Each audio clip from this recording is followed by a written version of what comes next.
China is operating in these countries, in all these countries, on its own terms.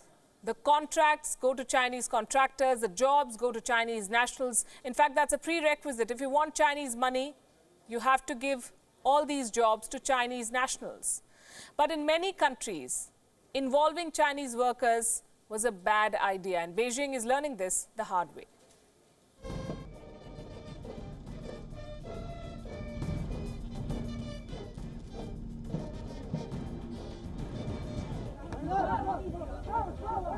These pictures were shot by the Pakistani media.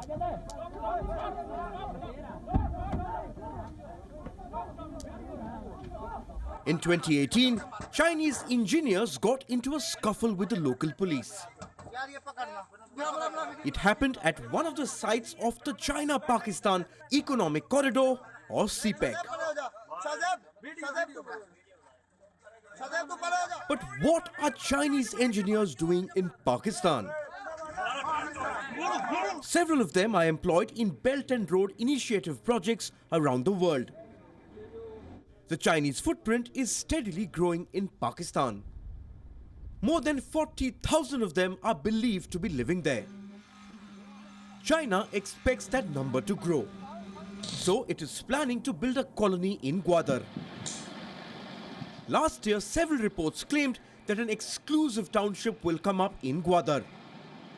It will be home to 5 lakh Chinese workers. China is exporting its workers to not just Pakistan.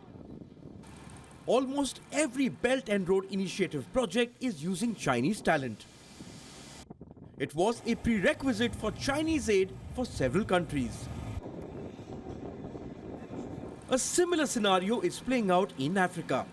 More than 1,000 Chinese firms are engaged with projects in 8 African nations. In these companies, only 44% of the managers are locals. There are many who believe that China is the ultimate beneficiary of the BRI.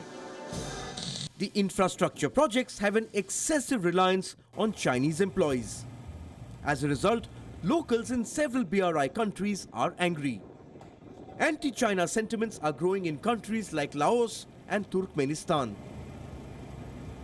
In Vietnam and Sri Lanka, people have protested against Chinese projects. And those who are employed in Chinese projects complain about dire working conditions. In Pakistan, the backlash has been much more dangerous. In May this year, armed gunmen attacked a luxury hotel in Gwadar.